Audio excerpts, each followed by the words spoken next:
Okay, so I'm going to get started. The only announcement I have for today is the exam is going to be tomorrow, 7 to 9 p.m. in Chem 140.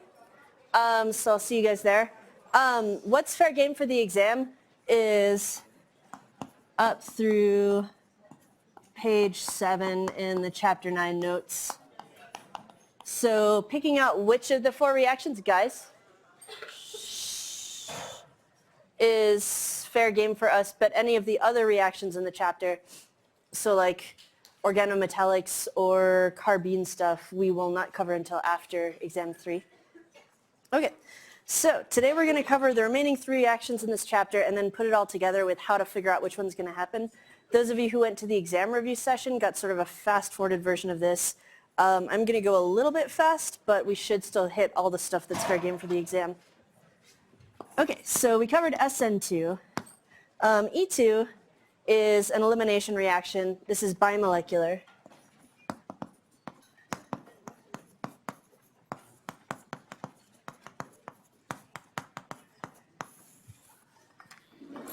Okay, so we know it's bimolecular. That means there's 2 molecules involved in the rate determining step.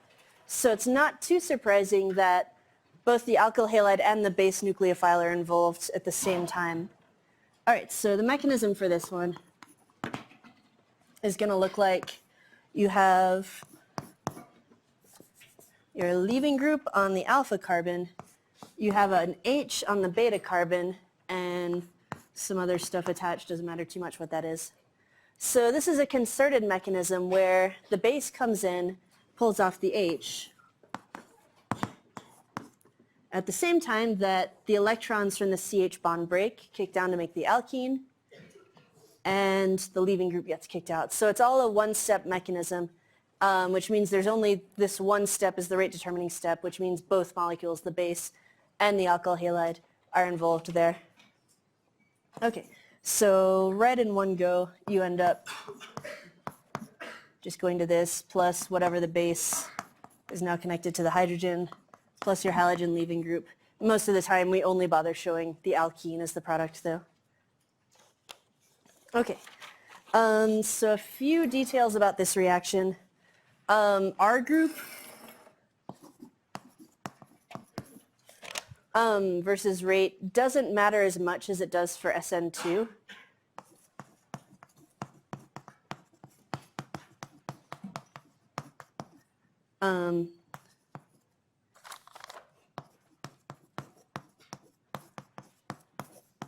So this works just fine on primary, secondary, or tertiary.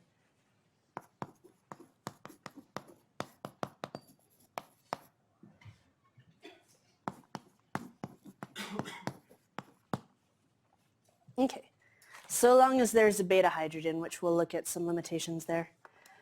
X group versus rate, the halogen,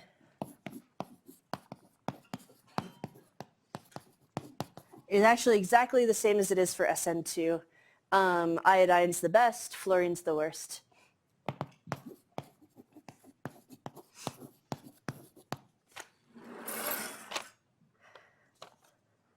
Base versus rate.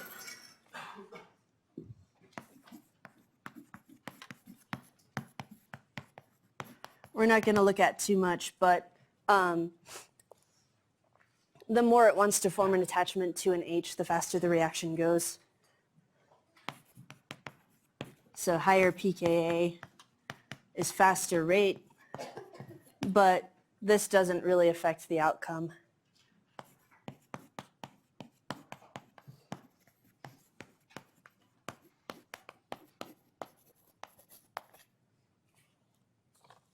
Okay, so all of the rate affecting stuff is actually pretty irrelevant here for this reaction.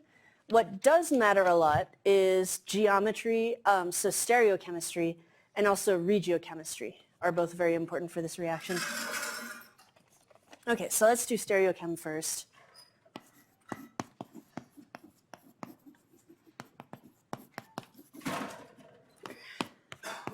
Okay, so stereochemistry.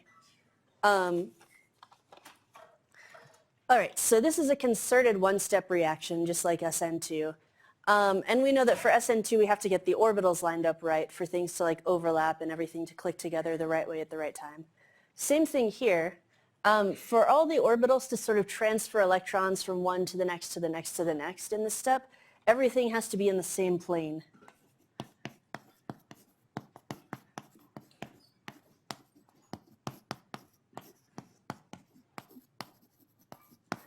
Which means that on the alkyl halide, all four of the atoms that are involved, so H, carbon, carbon, and leaving group, also have to be in the same plane.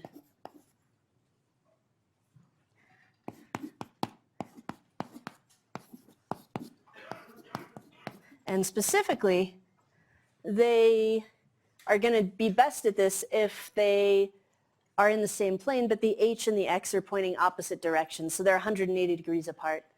So this is described as anti-planar geometry. You might also see it described as anti-periplanar. Peri just means approximately, because there's a little bit of wiggle room here, but you have to get H and X like pretty close to 180 degrees apart in dihedral angle. So if you're sighting down the carbon-carbon bond here, H and X should be like fully opposite to each other. Okay. So we can actually use this to predict the outcome for molecules where if they're making an alkene, maybe E and Z alkenes are two different possibilities. So let's do an example for that. Okay, so say we're looking at this molecule. You got H up, you got ethyl down bold, methyl down dashed, and then we got H down over here, bromine up bold, and let's say T-butyl up dashed. Okay, so we're looking at this, and if we try to do an E2 on this molecule, right now the way it's shown, it's not lined up properly for antiplanar geometry because we need the H over here and the bromine over here to be antiplanar to each other. So H and Br must be antiplanar. So, fortunately, this is just an all single bonded molecule with no rings or anything. So we're free to swivel around the single bonds however we want to get it to the right angle. So let's do that. It may be possible for you to see how to do this like just on the page or with a model set, in which case that's fine. But if you're having a hard time visualizing how it's going to rotate, Newman projections are your friend here. So let's get this into a Newman projection first and then try doing E2. Okay, so we're going to look down it from the front here. I'm going to say H is up in the front, and then ethyl and methyl. All right, so we're seeing the front carbon here. And then in the back, we got bromine up and right, and then T-butyl, and then H. Okay, so the two groups involved in the elimination, the H and the Br, have to be anti to each other. So we're going to have to rotate this around.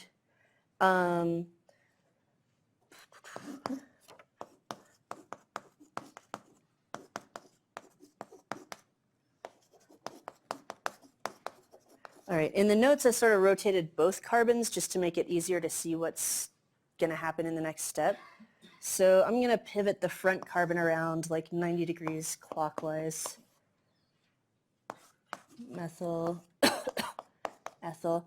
And I also ended up swinging the back carbon around like a third of a turn just to get the bromine pointed out over here. Really, you can rotate them however you want in whichever direction, so long as you get the two groups anti to each other. Okay, so that gives us H and T-butyl. Okay, so now they're anti. Now we can do an elimination, which is going to involve pulling off the two groups that are leaving And when we pull off the H on the front carbon, we know that we're going from like this tetrahedral geometry that we're showing to trigonal planar, which if we're viewing it end on, it looks like the methyl and the ethyl are sort of unfolding into a straight line. So we're sort of doing like a methyl and ethyl sort of open up into a straight line that's vertical here. So that's going to look like, and showing this is a little tough, but methyl straight up, ethyl straight down. So we're sort of opening those two groups up. And at the same time, as the bromine leaves, these two remaining groups in the back, the H and the TBU, unfold into a straight line as well. So we got H in the back and TBU down here. Okay, so if we take this thing and now rotate it back out of Newman projection, we're getting an alkene that looks like methyl up in the front, ethyl down in the front, H up in the back, and TBU down in the back. So this particular alkene that we're getting happens to be what, E or Z? Z, right? Yeah, my higher priority groups are on the same face of the alkene. Good. So if I'd given you the opposite geometry on one of the carbons to start out with, like one of them was R versus S, then I would have gotten the other alkene out of this instead. Okay. So questions about that? Uh-huh.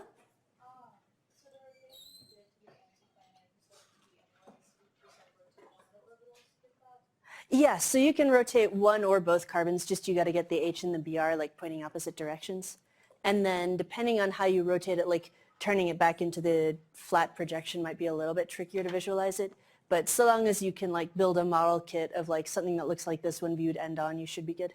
So, Okay, cool. So yeah, this is kind of a useful application of Newman projections and being able to predict products this way. Okay, so where this free bond rotation fails us is any cases where we can't freely rotate the bonds. So rings is kind of a big one here.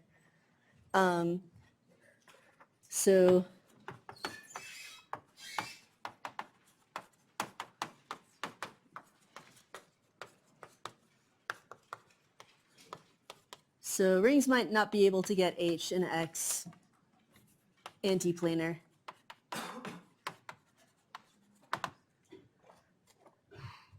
Okay, so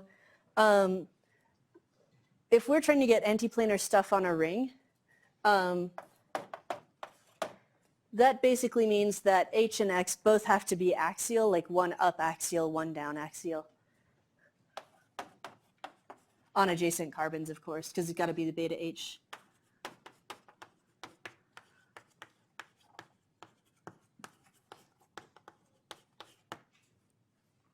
Okay, so sort of a common example of where this fails in rings is, and in this case, drawing the chair is going to make things a lot easier to see.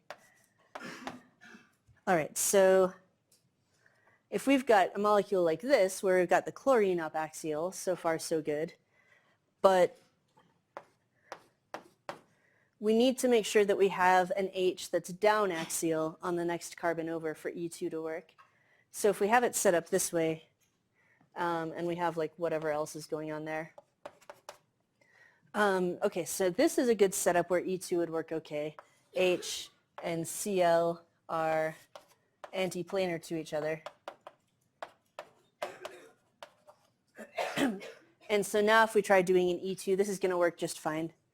We can have the base come in, pull off the H, kick up, make a double bond.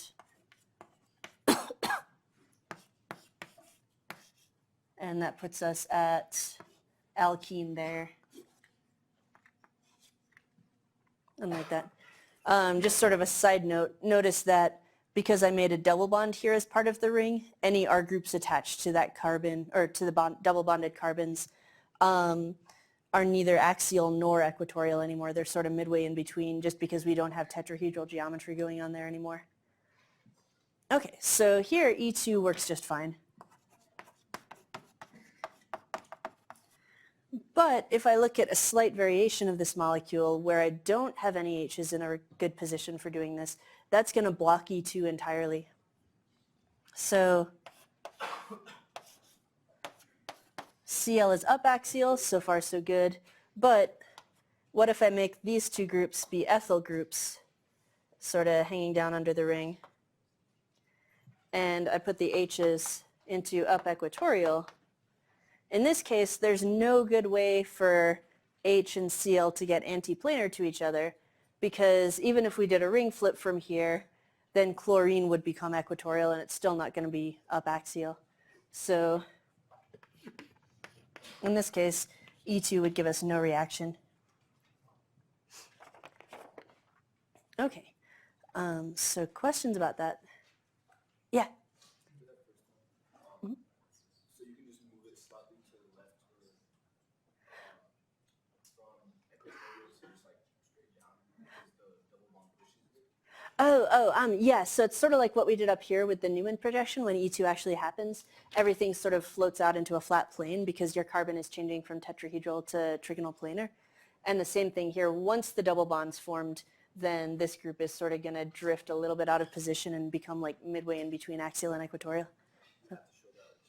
I'm not going to be too picky about it so long as you get the connectivity right, but checking for E2 in the first place is a lot more important usually. Yeah. Mm-hmm. Okay. So I guess the take-home message for this part is if you are suspecting that E2 is a thing that's going to happen and there's a ring involved, you probably should draw the chair and just make sure that nothing is going to go wrong with that before you actually try doing E2. Question? So in that example, did the chlorine and hydrogen have to be on adjacent carbon? Yep, because remember this is one example of a beta elimination, and so it's got to be a beta H for E2 to work. Yep. Okay, cool. So that's it for geometry for E2. Let's take a little bit of a look at regiochemistry.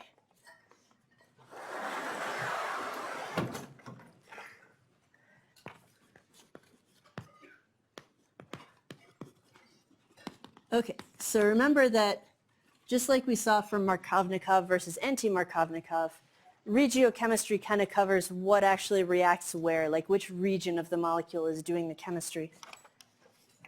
Okay, so a lot of the time,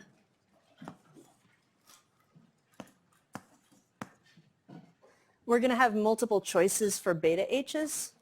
Like we could pull an H off of here, or we could pull an H off of here. And so if we do E2, we could make a double bond there, or we could make a double bond there. All right, so how do we know which one of these is going to be more favored? Turns out pretty much every base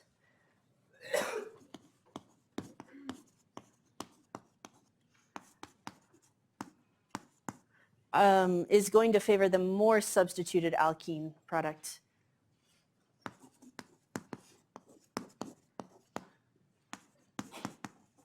Okay, so this is called Zaitsev's rule. And you can sort of think of it as like analogous to Markovnikov's rule a little bit, where Markovnikov says like the more substituted carbon gets this, the less substituted carbon gets that. Here, Zaitsev's rule says you're going to make the more substituted alkene.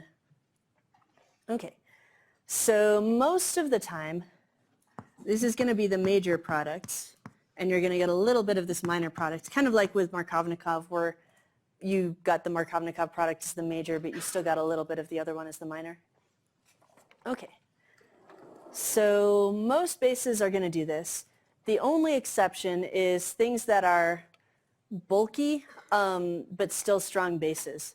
So we'll cover good nucleophiles versus poor nucleophiles in a little bit here, but so strong bulky bases, especially tert butoxide, which you may also see as this, or CH3, 3CO-, any one of those, or like this with a counter ion stuck on it, like a sodium or potassium or whatever.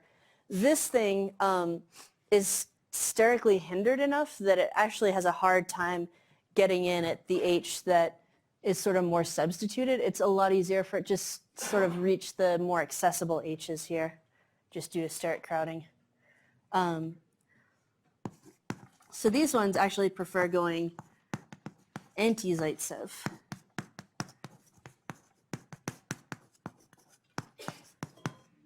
Just due to lower sterics there.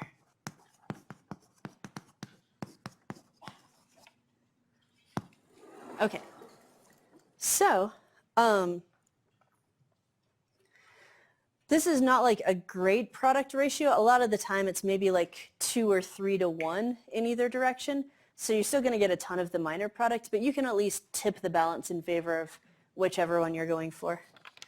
Okay, so in other words, just to sum up sort of this alkyl halide, we can actually pick and choose which product we want to get as the major product.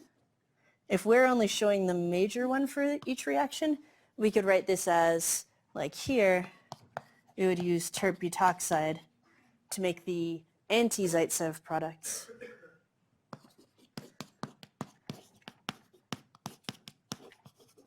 And here we would use any other base, but probably most common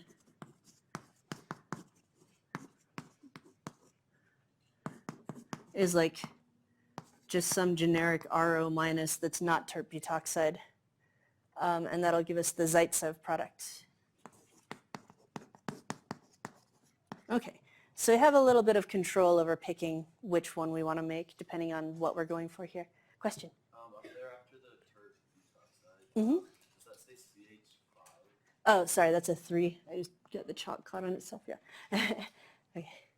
I would be very worried if that were a CH5. Yeah. Okay. So any other questions about this? Okay, cool. So in other words, if I ask you to make an alkene at the less substituted carbon coming off of your thing, then you know that it's going to have to go anti-Zaitsev. And if you want that as your major product, think terp butoxide. That's the best way to make anti-Zaitsev work. There's a few other bulky hindered bases like LDA that we'll cover in a bit here, but terp butoxide's best. Okay. So moving on, we're going to look real quickly at SN1 and E1.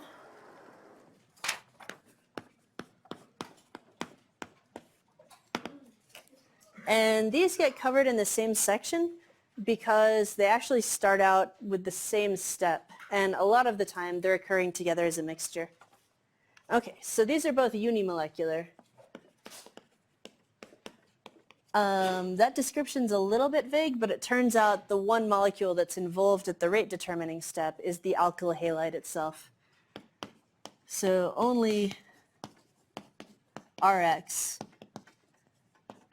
is involved in the rate determining step. Okay, so the way this happens is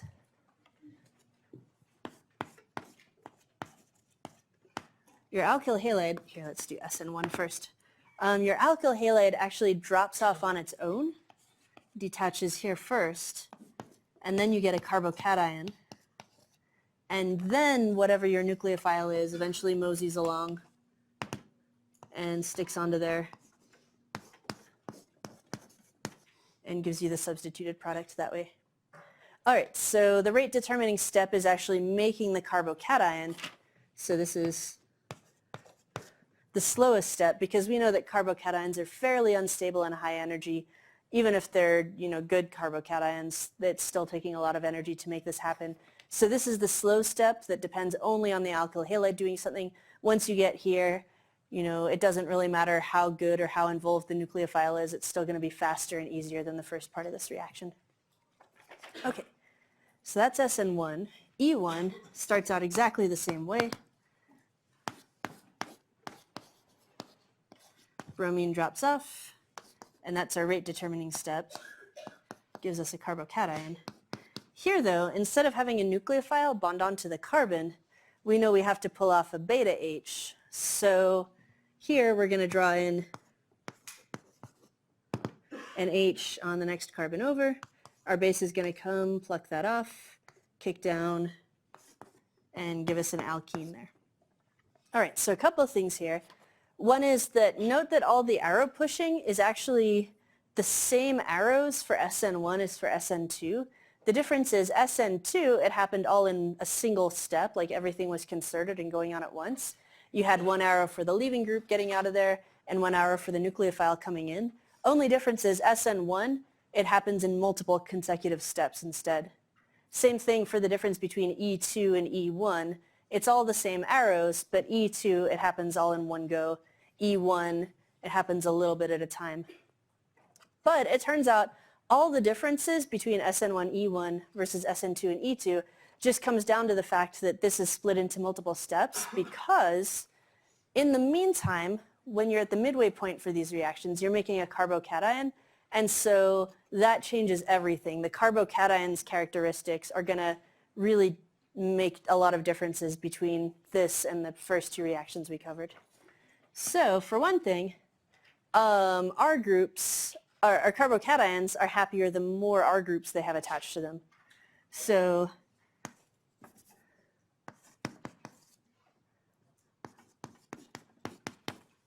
carbocations are setting the characteristics for this reaction. So more substituted is faster. So this is actually the opposite ordering from a SN2. Tertiary is best, then secondary, then primary, and then methyl is like pretty much not going to happen. So in fact, like primary and methyl, we would more or less consider those no reaction for SN1 or E1.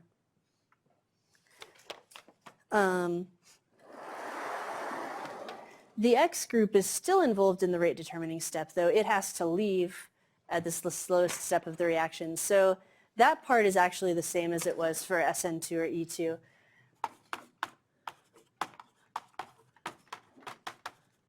So again, iodine's the best, fluorine's the worst.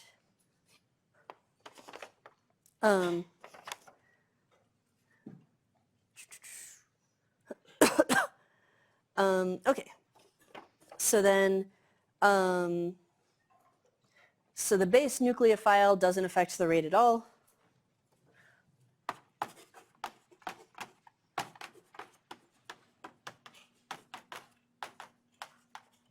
Because we already know the rate for this reaction is determined on just the alkyl halide's properties, so of course the base nucleophile is not involved in setting that step.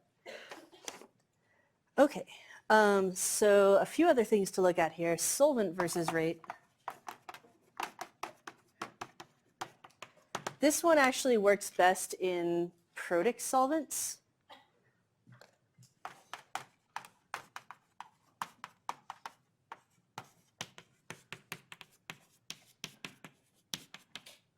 Because again, carbocations kind of set the characteristics for this reaction, and the better you can stabilize the carbocation, the happier the molecule is going to be about forming it, and the faster the reaction is going to go.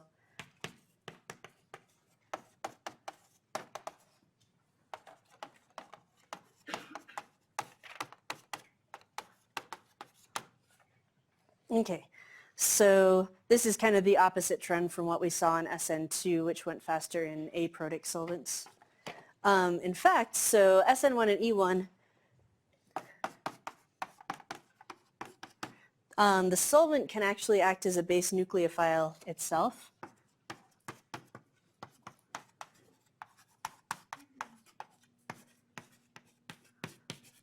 So this is called solvolysis. And we'll see an example of this later in the notes. Hopefully I'll get to that particular example today.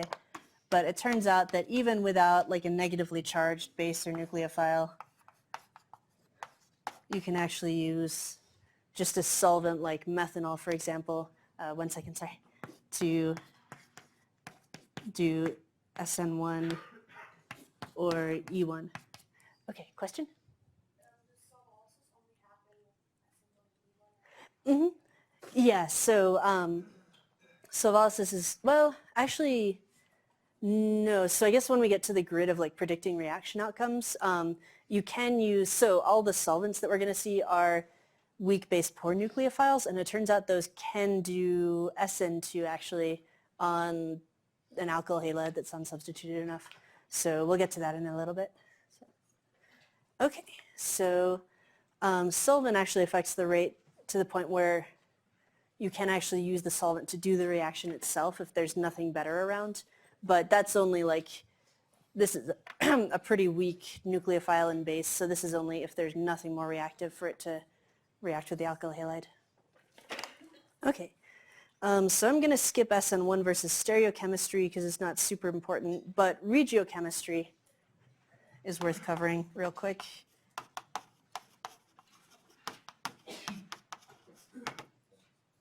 Okay, so regiochemistry, E1 is always going to go by Zaitsev's rule.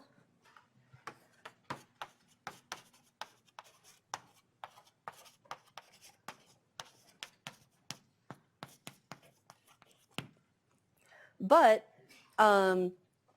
remember that carbocations kind of set the characteristics for this reaction.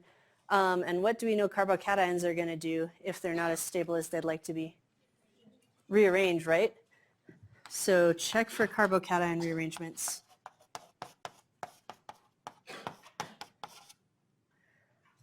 So even though we're making the carbocation by a different method than we did when we first saw it in chapters 4 and 5, once it forms, it can still do exactly the same thing and like shuffle itself around and get more stable if it needs to be. Okay. Cool. So at this point, that's all I got for E1 SN1, and I'm going to spend the remaining 20 minutes on predicting which of the 4 reactions is actually going to happen. So I'm going to erase the board real quick first, and then we'll get into that.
Oops.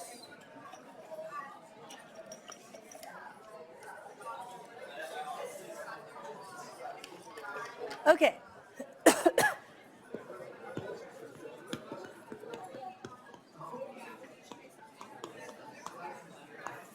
So predicting reaction outcomes out of the 4 that we've seen so far.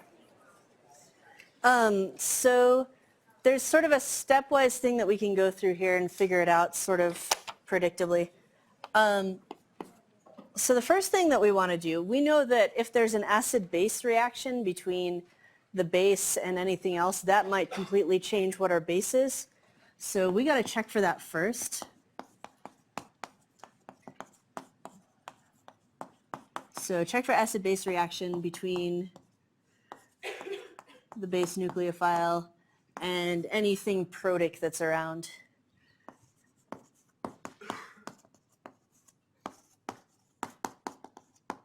So This might be the solvent or it might be some group on the molecule. So one example from an old exam that we covered at the review session yesterday, which I recommend watching the lecture capture for if you get a chance if you weren't there, just because I go into more depth on some of these examples, is there was one that was like this, and there is a strong base being used that basically works out to butyl with a negative charge for reasons we'll get into later. And this one, it turns out its conjugate acid has a pKa of about 60. So that's a very, very strong base. And so if there's anything protic around, like for instance this NH2 group on the molecule, we would definitely want to go check like how easily are these H's going to come off, and is that going to change things for the reaction. Turns out nitrogen with an H on it, pKa is about 35.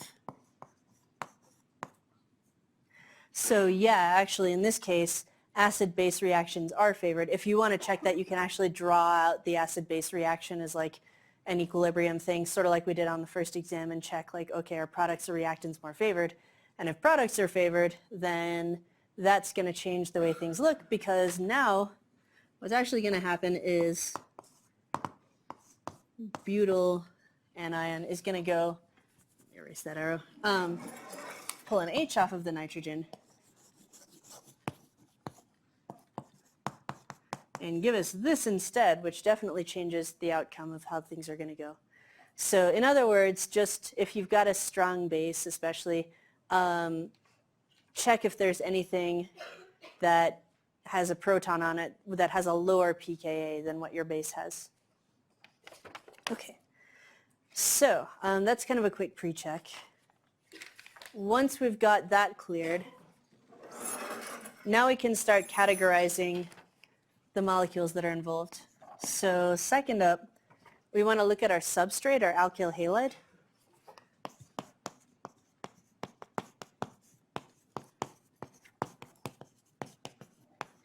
And we want to sort it as methyl, primary, secondary, or tertiary alkyl halides. At the same time, we also want to check and see if there's neopentyl effects going on, because that might change things.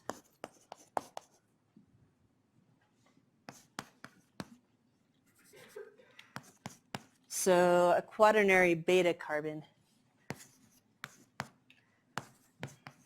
Later on, this is going to turn out to block SN2 due to the neopentyl effect, which we covered on Friday. Okay, cool. So that's pretty quick and easy, but we do have to make sure that we do that. All right, so the next step is trickier. This is classifying the base nucleophile. Okay, so strong bases. The cutoff that we give here is anything with a pKa higher than about 15.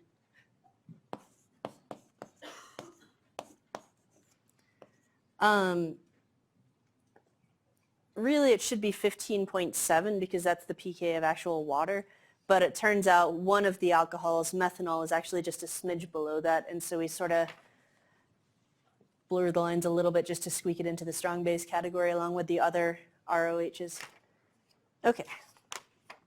So anything with a pKa greater than 15. As kind of a general rule, if you're not sure, usually going to be anything, or most things at least, with negative charge on C, O, or N, unless there's some like stabilizing factors going on in the molecule like resonance.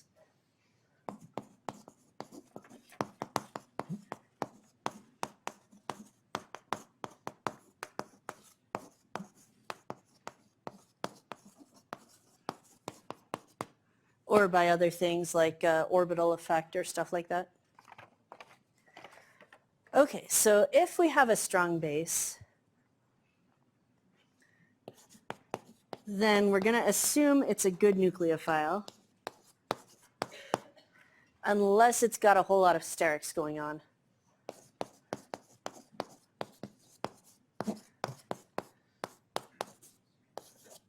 Okay, so we've already seen one example of that, which is tert butoxide. One other example that people use a lot that's a strong base but a poor nucleophile is this one, nitrogen with a minus charge with a couple of isopropyl groups on there.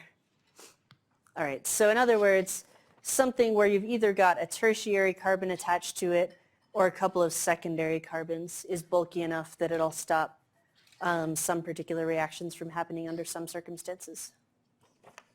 Okay, so I'll put up a table of where all our categories are in just a second here, but I'll get through to the descriptions first. Okay.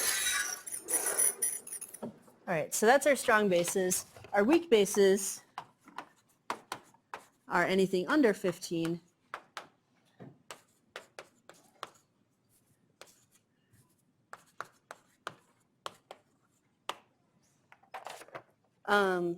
Which is sort of a whole lot of different stuff. In these cases, the good nucleophiles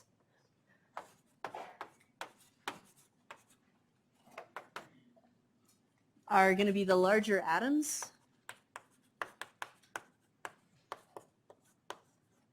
Like iodine, bromine, and sulfur with stuff on it, either HS or RS minus.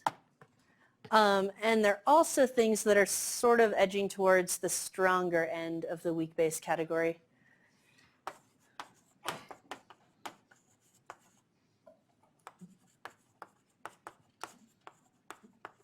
So things like CN minus and N3 minus. Okay. By the way, weak bases are pretty frequently seen in polar protic solvents, just because there we don't really have to worry about proton transfer most of the time. Strong bases might be in protic or aprotic. Okay, so then if we're in the weak base category still, poor nucleophiles are pretty much anything else. Especially base nucleophiles that don't even have a negative charge on them. So remember that most of the base nucleophiles we're going to see have a negative charge, and that may be written out explicitly, or it may just be because there's a metal ion on there and it splits up as an ionic compound once you put it in solution. Some of them don't actually even have a metal that comes off. They're just some neutral solvent molecule. Okay, so just to put it up here as a grid and give myself more space than I did when I did this at the review session yesterday.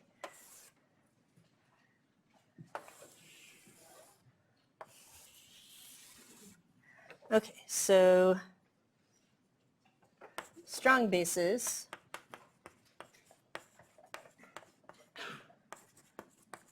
weak bases, which I'll call WB, and then SB for strong bases.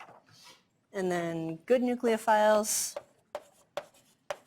which I'll call GN, and poor nucleophiles,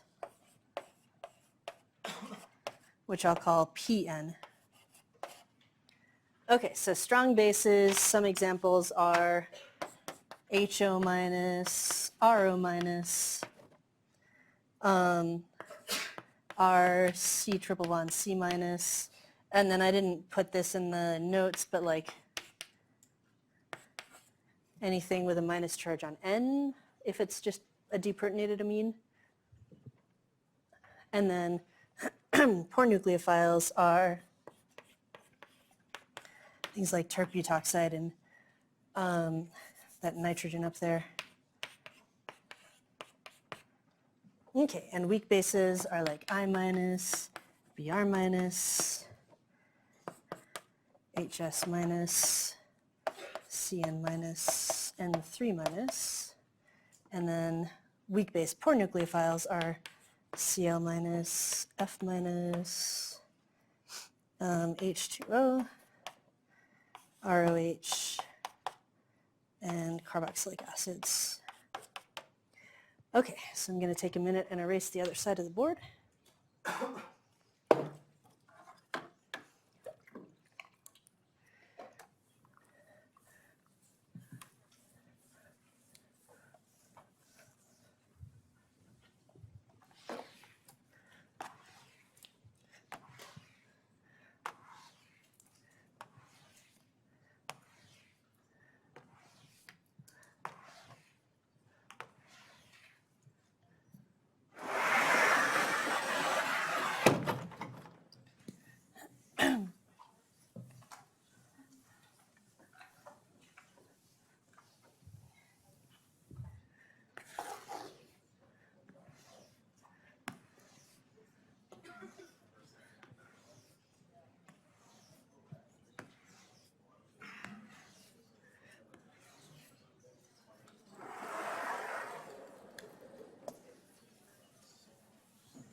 Okay.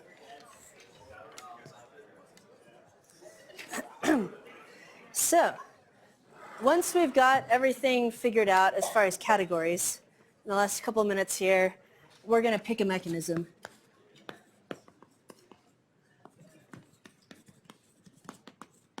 Parentheses S. Okay, so a couple rules here.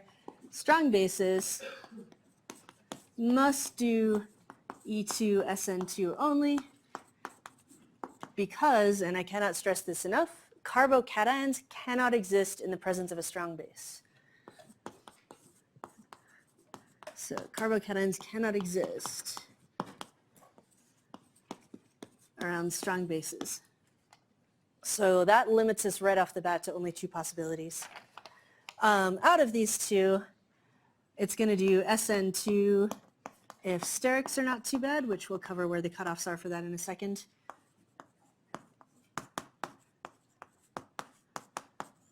Otherwise, it'll do either SN2, E2 as a mix, or it'll just do E2. Okay. Weak bases have a little bit more leeway. They'll do SN2 if sterics are not bad. Otherwise, they'll do an E1 SN1 mix. Okay. So, I guess just to quickly put the table up here. You know what? I'm not going to redraw this from the notes just in the interest of saving time, but it's the same table that's in the notes that has like strong base, good nucleophile, strong base, poor nucleophile versus like methyl primary, secondary, tertiary. Let me run through one example from the notes in the minutes I got left here. So, see table in notes. Note that I'm using shading to pick out which mechanism happens where. I did actually go through this at the review session, so if you want to see me talk my way through it, that might be sort of a good thing to watch. But the shading is kind of helpful here to remember how the table looks and note what's sort of going to happen where. Okay, so that sort of gives you the tipping points between mechanisms. Okay, so